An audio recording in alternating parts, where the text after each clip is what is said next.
Di Indonesia, ada banyak banget jenis ilmu hitam yang udah hidup bertahun-tahun, bahkan berabad-abad di tengah masyarakat kita.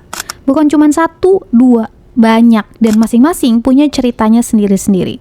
Kita mulai dari yang paling sering disebut, santet. Hampir semua orang Indonesia pernah dengar nama ini. Ceritanya selalu mirip, ada seseorang yang tiba-tiba sakit, badannya lemah, dokter udah periksa tapi nggak nemu penyakit apa-apa. Lalu orang-orang di sekitar mulai tuh berbisik-bisik, ini bukan sakit biasa. Disitulah nama santet muncul. Santet dipercaya sebagai cara ngirim gangguan gaib ke seseorang dari jarak jauh. Tujuannya macam-macam ya, bisa bikin orang sakit, sial, kehilangan akal, bahkan dalam cerita yang lebih ekstrim, sampai meninggal. Yang bikin santet terasa mencekam itu justru karena nggak ada jejak yang kelihatan. Nggak ada senjata, nggak ada bukti fisik, tapi efeknya dipercaya nyata. Di berbagai daerah, santet juga punya bentuk yang berbeda-beda. Ada yang pakai foto, pakaian, rambut, atau benda pribadi si target. Ada juga yang pakai boneka, jarum, atau sesajen. Yang lebih menarik, di balik cerita gaib ini, hampir selalu ada konflik manusia yang sangat nyata. Seperti iri, dendam, persaingan usaha, rebutan warisan. Nah, santet ini sering jadi ujung dari persoalan yang jauh lebih duniawi dari yang kita kira. Pelet. Kalau santet identik dengan menyerang, pelet beda cerita. Pelet tuh lebih ke soal memengaruhi perasaan seseorang supaya orang itu jatuh cinta, tunduk secara emosional, atau terus-terusan tuh kepikiran sama si pengirim. Pelet ini terkenal banget ya di budaya Jawa, Sunda, dan di banyak daerah lain. Ada yang percaya pelet itu bekerja lewat mantra, minyak wangi, makanan, atau benda yang pernah disentuh si target. Nah, dalam kehidupan sehari-hari, pelet sering disebut saat ada hubungan yang dianggap aneh. Seseorang yang tiba-tiba berubah total, terlalu terobsesi, atau mengambil keputusan cinta yang gak masuk akal. Langsung deh, orang-orang bisik kayaknya kena pelet nih. Pelet ini bukan cuma soal cinta romantis ya. Ada juga yang percaya pelet dipakai untuk memengaruhi atasan atau pelanggan. Disinilah pelet masuk ke area abu-abu antara mistis, sugesti, dan psikologi sosial. Teluh sering dianggap mirip santet, tapi dalam banyak cerita tradisional, teluh punya nuansa yang sedikit berbeda. Kalau santet itu serangan gaib yang umum, nah teluh ini katanya lebih spesifik dan terasa lebih terarah. Teluh dipercaya dikirim dengan bantuan makhluk gaib atau energi tertentu. Efeknya bisa macam-macam, rumah yang kayak tiba-tiba terasa angker, usaha yang mendadak bangkrut, atau badan yang terus-terusan melemah, atau keluarga yang ribut terus tanpa sebab jelas. Nama teluh ini sering muncul di cerita-cerita desa, terutama waktu ada konflik antar warga. Dari situlah kelihatan bahwa teluh bukan cuman cerita mistis. Dia juga jadi bahasa budaya buat ngungkapin kecemasan sosial. Tenung adalah salah satu istilah yang paling tua dalam tradisi Nusantara. Sering banget muncul dalam cerita rakyat dan legenda dari zaman ke zaman. Yang bikin tenung berbeda dari yang lain adalah kesannya yang sangat ritualistik. Dalam cerita masyarakat, tenun ini dikaitkan dengan laku khusus, kayak puasa, tapa, ritual di tempat yang sunyi dan sepi.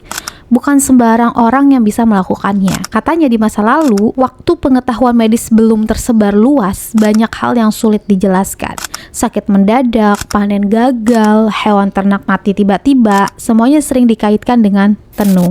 Guna-guna. Ini yang paling sering dipakai dalam percakapan sehari-hari. Guna-guna adalah istilah umum yang bisa merujuk ke hampir semua jenis ilmu hitam seperti santet, pelet, teluh, semuanya tuh bisa masuk ke dalam satu kata ini. Biasanya istilah ini dipakai waktu orang nggak tahu persis jenis ilmunya apa, tapi ngerasa ada sesuatu yang nggak beres. Kayaknya kena guna-guna deh. Simple tapi efektif, dan itulah kenapa kata ini bertahan sampai sekarang.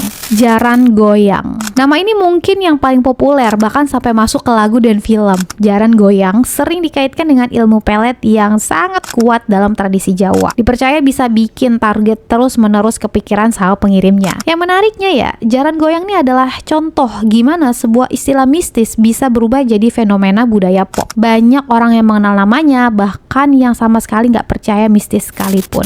Susuk. Susuk mungkin salah satu yang paling sering dibicarakan secara terbuka. Nah, susuk ini biasanya berupa benda kecil, emas, berlian, atau logam tertentu yang dimasukkan ke bawah kulit. Dipercaya bisa memberikan efek tertentu kayak daya tarik memikat, kewibawaan bertambah, keberuntungan yang datang. Banyak yang percaya susuk dipakai oleh orang-orang di dunia hiburan, perdagangan, atau kepemimpinan. Nah, di titik ini susuk berada di antara mistis dan psikologi. Karena ketika seseorang percaya dirinya menjadi lebih menarik, kepercayaan diri itu sendiri bisa mengubah cara dia berinteraksi dengan orang lain.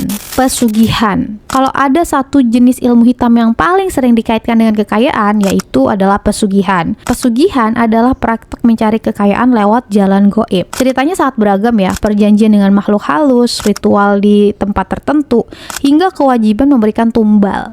Nah, nama-nama seperti Gunung Kawi atau Nyai Roro Kidul yang sering muncul dalam cerita semacam ini. Pesugihan tuh kuat dalam budaya karena menyentuh tema yang sangat universal, yaitu keinginan manusia untuk cepat kaya. Dan cerita ini selalu datang dengan peringatan yang sama. Kekayaan instan itu selalu punya harga yang mahal. Babi ngepet. Ini salah satu legenda urban yang paling terkenal di Indonesia. Seseorang yang menggunakan ilmu hitam untuk berubah jadi babi, lalu berkeliaran malam hari mencuri uang warga. Kebal dari pengejaran, nggak kelihatan jejaknya. Ya, terlepas dari unsur mistisnya, cerita babi ngepet ini mencerminkan ya, cara masyarakat dulu menjelaskan kehilangan uang atau kejadian aneh yang nggak bisa dipahami waktu itu. Leak. Dari Bali ada leak, salah satu bentuk mistis yang paling ikonik. Nah, dalam cerita rakyat, leak ini digambarkan sebagai sosok yang bisa berubah wujud, terbang di malam hari, dan menyerang korban. Wujud populernya tuh sering berupa kepala dengan organ tubuh yang menggantung. Nah, tapi penting buat dimengerti bahwa leak itu punya konteks budaya dan religius yang jauh lebih dalam tradisi Bali. Bukan sekadar horor, ini bagian dari kosmologi tentang keseimbangan antara kekuatan baik dan juga buruk. Dan kalau kita tarik mundur, lihat semuanya dari jauh, santet, pelet, pesugihan, leak, ini bukan cuman soal hal gaib. Di balik semua cerita itu ada cermin dari rasa takut, kecemasan, iri hati, dendam, dan keinginan manusia. Cerita-cerita ini hidup bukan semata-mata karena orang percaya, tapi karena ia jadi cara masyarakat menjelaskan hal-hal yang sulit dipahami. Jadi waktu kita ngomongin ilmu hitam di Indonesia, yang kita lihat itu bukan cuma soal